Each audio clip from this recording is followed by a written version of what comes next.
Marie-Hélène Mlinska, c'est votre nom de jeune fille? Oui, tout à fait. C'est ça. Quand je dis que vous avez reçu cette distinction, là, vous êtes ému encore à nouveau. Qu'est-ce qui s'est passé le 4 avril? Parce que j'y pensais pas du tout. Parce que bon, ce que j'ai fait, il y en a beaucoup qui le font. Élever des enfants de la DAS, bon. On va voir ça dans un instant. Donc cette médaille, vous êtes donc chevalier dans l'ordre du mérite. Ça me remonte. C'est plutôt pas mal. Alors cette distinction, c'est celle qu'on retrouve en fait juste en dessous, en fait, de la Légion, de la Légion d'honneur. Oui, tout à fait. Donc c'est quand même super important. Oui, très bien. Vous avez déjà fait de la télé? Vous pouvez lâcher, hein. Vous voulez que je la remette dans sa boîte? Oui, vaut mieux. Vaut mieux. Alors on va faire un peu le point sur votre vie, le pourquoi du comment d'une médaille que l'on vous remet comme ça. Vous êtes né en 1925. Voilà. Vous allez fêter, je vous remets votre médaille. Merci beaucoup. Parce qu'elle n'est pas à moi, ça fait 2 fois. Ouais. Vous êtes né donc en 1925 à Paris. À Paris. Vous êtes originaire de Pologne, c'est ça? Tout à fait. Et vous avez connu des périodes dans votre vie, on va revenir un petit peu dessus, mais en particulier vous avez connu la Seconde Guerre mondiale. Oui, tout à fait. Mais petite, votre maman, en fait, vous fait élever en quelque sorte chez les sœurs, chez les catholiques. Oui. Tout à fait. Et on vous donne un numéro. J'avais pas de nom. Vous n'aviez pas de nom. Vous aviez un numéro qui était le numéro 146. Exactement. Quand on voulait vous parler, on disait 146. 146 tout le temps. Mais si on criait, c'est que vous étiez pas sage. J'étais jamais sage. Ah bon? J'étais une révoltée. Pourquoi? Parce qu'ils étaient pas gentils avec moi. Oh, à l'époque? À l'époque. Et pourquoi, à votre avis? C'était l'époque qui était difficile ou? J'étais soi-disant une enfant de l'amour. Ouais. Alors pour eux, c'était rien du tout. Ouais. J'étais une rien du tout. Ouais. Fallait que j'embrasse par terre. J'avais droit à une assiette de riz le matin, c'est tout. Vous expliquiez que même chez les sœurs à l'époque, il y avait deux clans, quoi. Il y avait les riches et les pauvres. Vous étiez du côté des pauvres. Vous pouviez voir au quotidien que le traitement n'était pas le même entre vous et les autres. Oui. Alors, il y avait un grand réfectoire. On était une centaine. Et il y avait 2 tables. Celle des riches et celle des pauvres. Celle des riches, ils avaient le droit à du lait, des croissants, des biscottes, enfin ce qu'il pouvait y avoir. Et les pauvres, comme moi, et il y en avait, j'étais pas la seule, hein, on avait une assiette de riz cuit à l'eau. Et moi, je ne pouvais plus le voir. On me tapait la tête pour vous faire manger du riz. Ce qui fait qu'aujourd'hui, vous mangez plus de riz. C'est une horreur. Vous avez le riz en horreur. Et manque de chance. Vous pouvez plus aller dans les restaurants chinois. Une fois, il y a une dame qui a voulu me faire plaisir, enfin il y a quelque temps. Ouais. Elle m'a amené un gâteau de riz.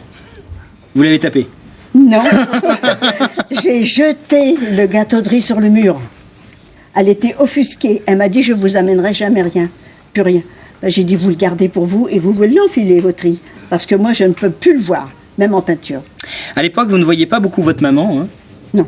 À l'époque, donc vous êtes majoritairement chez les sœurs. Quand vous sortez le week-end, ça reste assez difficile parce que elle-même immigrée polonaise, née donc en 1895. Oui. C'est ça.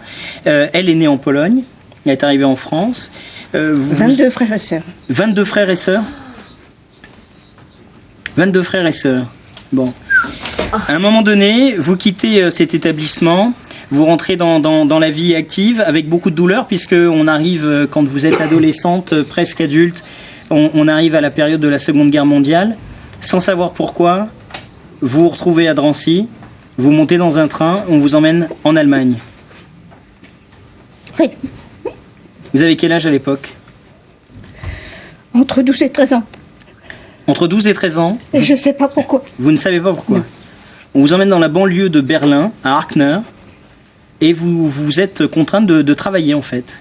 Oui, on travaillait sur des machines, on faisait des roulements à billes pour l'aviation.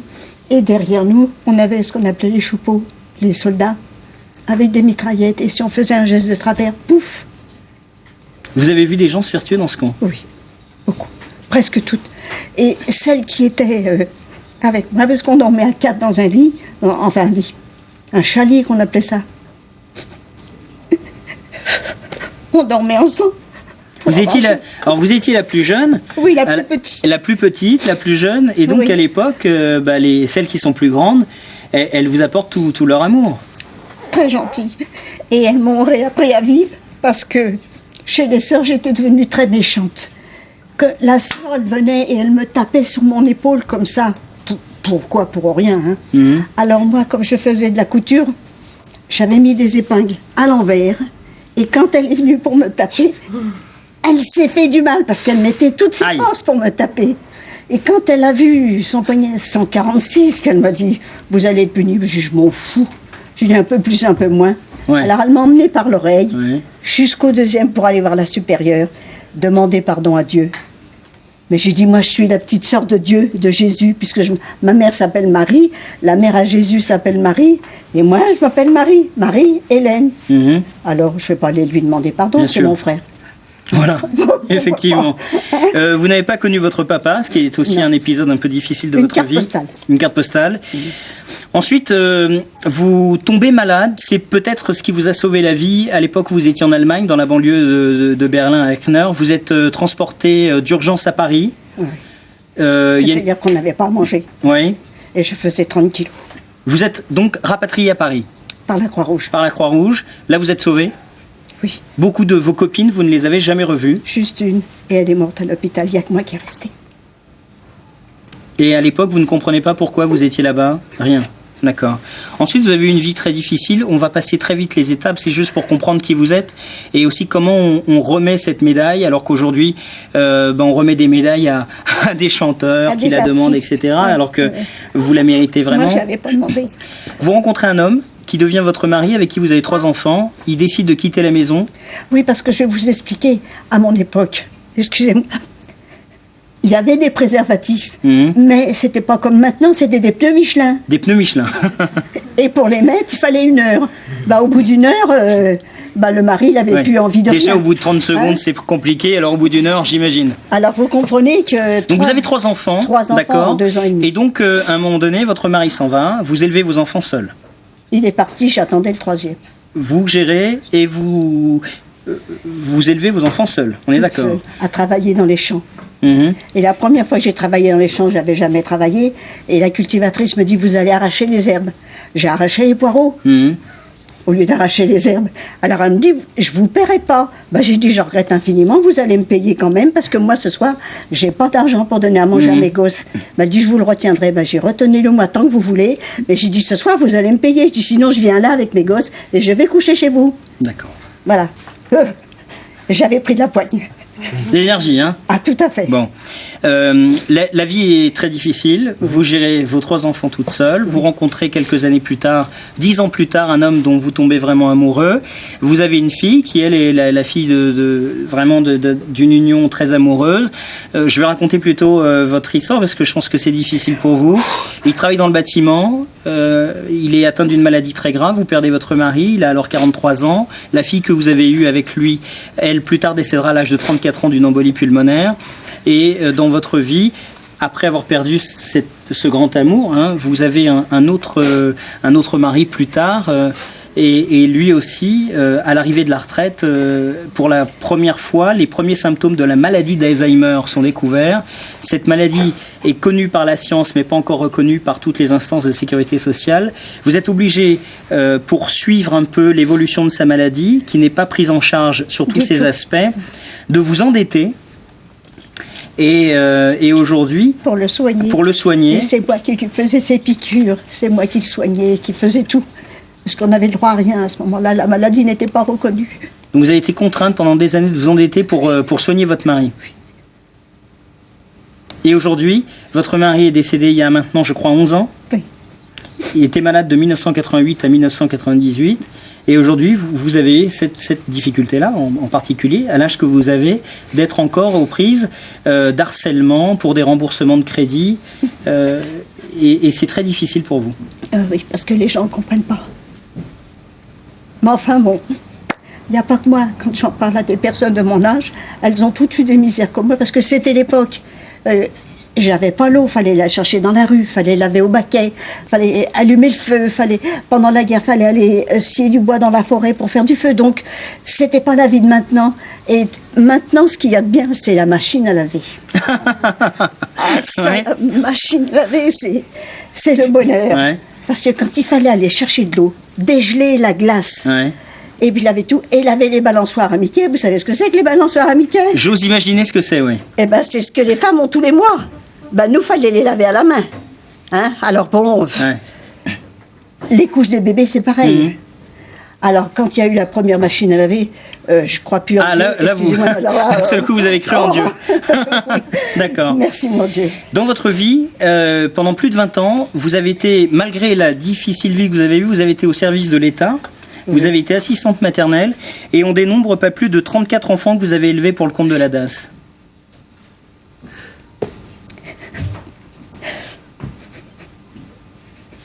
C'est-à-dire toute votre vie, on vous a fait du mal et vous n'avez fait que du bien. Oui, parce que moi, j'ai pas connu mes parents. Et eux, comme ils avaient des problèmes, je leur ai redonné le goût de vivre. Même j'en avais des tout petits qui n'avaient pas envie de vivre, que j'allais chercher à l'hôpital, que la maman avait abandonné, comme moi. Je les mettais dans mon cou, comme ça, pendant 2-3 mois, pour qu'ils essayent de revivre. Ils me les ont pris après, mais ils avaient envie de vivre, vous comprenez? Ils avaient envie de lutter. Je voulais qu'ils aient de la niaque comme moi, hein? Bouffer tout le monde et puis y arriver. Alors quel regard vous avez sur la nouvelle génération aujourd'hui où les choses sont assez contradictoires, c'est-à-dire qu'on est à une époque où finalement on est beaucoup aidé par la technologie parce que votre premier réflexe c'est de parler de la machine à laver. Aujourd'hui on a quasiment tout qui nous assiste et pourtant les gens ont des difficultés en cette période de crise, socialement c'est pas évident. Mais c'est pas pareil. C'est pas pareil. Je pense que à mon époque, on avait besoin de pas grand-chose. On était habitué à ne pas avoir grand-chose. Voyez-vous, même le dimanche, on se réunissait tout le monde. Chacun amenait une livre de carottes, de poireaux, pommes de terre. On faisait le pot-au-feu et 10-15 personnes se réunissaient pour manger, vous voyez. Et puis, on n'avait pas grand besoin. On n'avait pas la radio. On avait un méchant poste à galène qu'il fallait tourner pendant X temps pour essayer d'avoir... On n'avait rien. Rien. Donc, on ne désirait rien. On désirait survivre. Et aujourd'hui, avec cette décoration, qu'est-ce que ça vous apporte? Vous êtes contente? D'un sens, oui, parce que ça me prouve que ma vie n'a pas été inutile. Parce que là, je vais vous montrer une photo. Je ne sais pas si on la voit à l'écran. C'est une photo qui a été prise le jour justement où vous avez reçu votre distinction. Vous êtes à côté du maire de votre ville de Saint-Leu-la-Forêt, ville dans laquelle vous êtes arrivé en 1944. À la Libération, quand ils ont libéré... Très bien. Et à côté, Monsieur Grimbert, qui est le représentant en fait de la chancellerie, qui vous a remis votre médaille. Cette photo, vous ne l'aviez pas. Je vous l'offre. Voilà. En 2 mots, comme ça, aujourd'hui, qu'est-ce que vous auriez envie de faire passer comme message? Parce que vous avez bientôt 84 ans, vous êtes super énergique, vous avez une voiture et vous la conduisez toujours. Et j'ai tous mes points. J'ai jamais eu de contravention et j'ai tous mes points. J'ai jamais écrasé personne. Ouais. Oui. Et je fais de la vitesse. J'ai une petite car. Et puis... Et ça roule. Et ça roule. Et je ne demande rien à personne. J'ai eu le bras cassé. J'ai fait ma rééducation toute seule. J'ai passé mon aspirateur toute seule. J'ai épluché mes pommes de terre comme ça. Jamais, jamais, j'ai rien demandé à personne. Jamais. Félicitations. Je vous remets ça aussi, je vous montre rapidement. C'est l'article que vous pouvez voir sur le site internet www.saintlelaforêt.fr où vous avez le détail de la remise de cette distinction. Je vous le remets un petit peu comme un diplôme. Merci beaucoup. Marie-Hélène, applaudissements pour Marie-Hélène. Très bien. Dans un instant, nous allons nous retrouver avec la suite du programme. Effectivement, on aura Claire Toucourt qui dirige le théâtre La Petite Loge. Enfin, vous allez pouvoir mettre un visage sur Arsène. Enfin bon, bref, vous verrez. Et José Cruz également sera notre invité. Voici le 2e titre du groupe Bonamia et on se retrouve dans un instant. Vous êtes sur la locale, à tout de suite.